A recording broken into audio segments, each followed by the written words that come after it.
Hey everybody, this is Mark with Soul Shelter Music. Today what I wanted to show you is something that I'm actually in the middle of playing around with, and it is a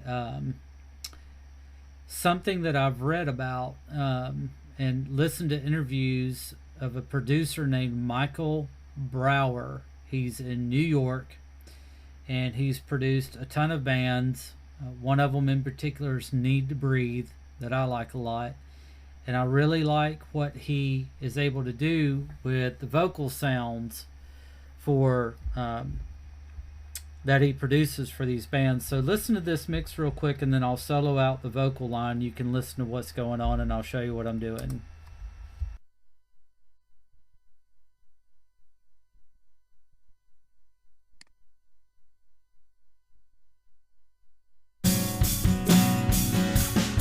And I wonder this time, can I let it go? And I wonder this time, can I let it go?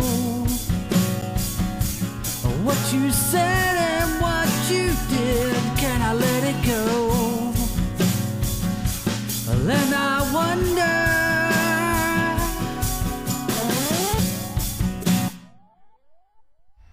Okay, so that is the vocal line in the mix, and what I've got going on here is I've got a vocal folder.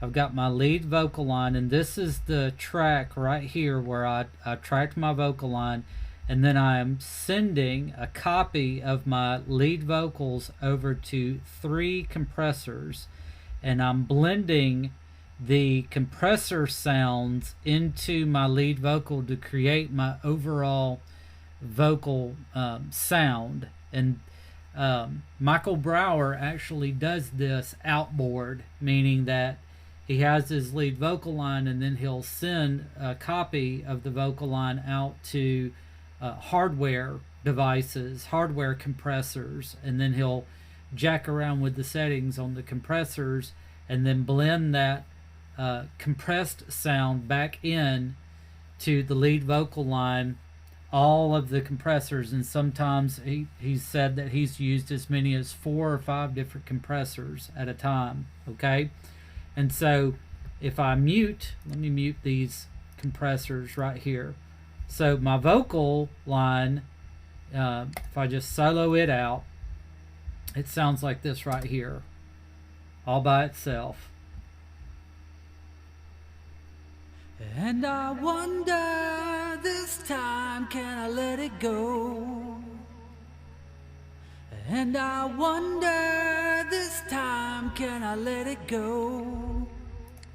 Okay, so not bad. I was pretty happy with that. But what he says, what Michael Brauer says, doing these heavily compressed vocals, it actually can accentuate the head voice or the throat voice or the raspiness of the singer or the chest voice. It can bring out those elements. And so you want to select your compressors within Reaper to kind of accentuate those sounds. And so if I come over here and I just solo this first compressor, what I'm using is a free compressor. It's called Density Mark III from Variety of Sound. Okay, and here's the sound that I'm getting with it.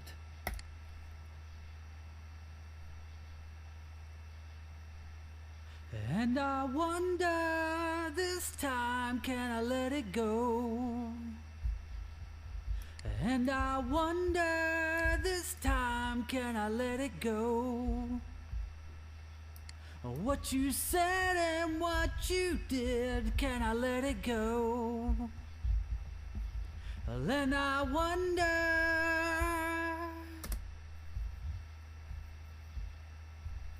And I wonder.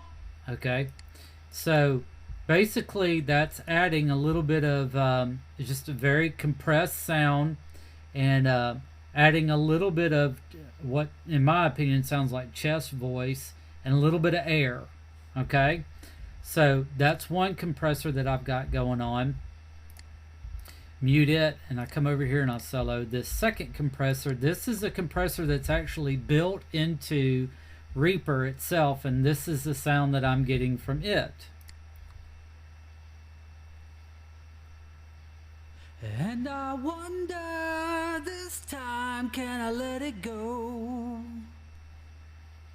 And I wonder this time, can I let it go?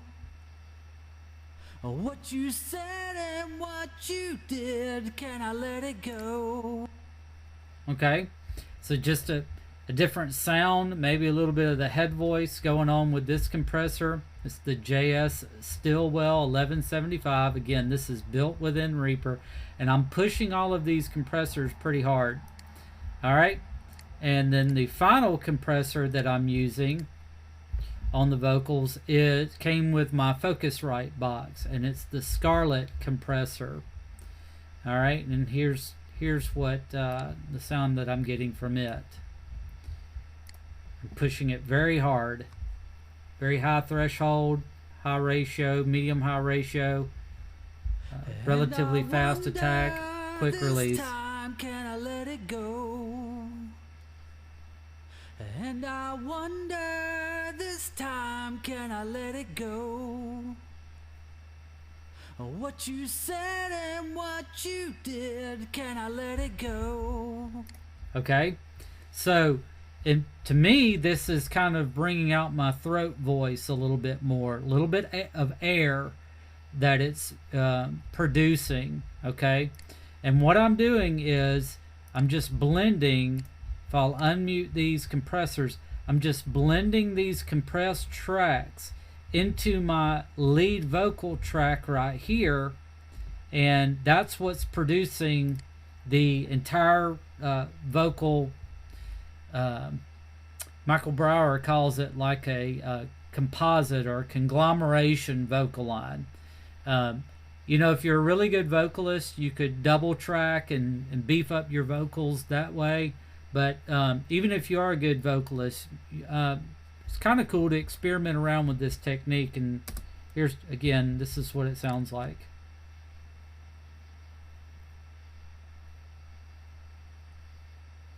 And I wonder this time, can I let it go?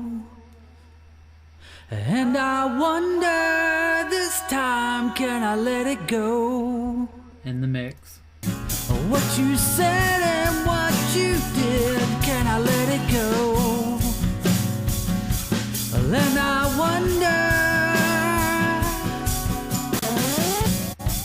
wonder. Okay, so just another thing to kind of play around with your vocals. If you want to try something new and see what it sounds like, try this little trick.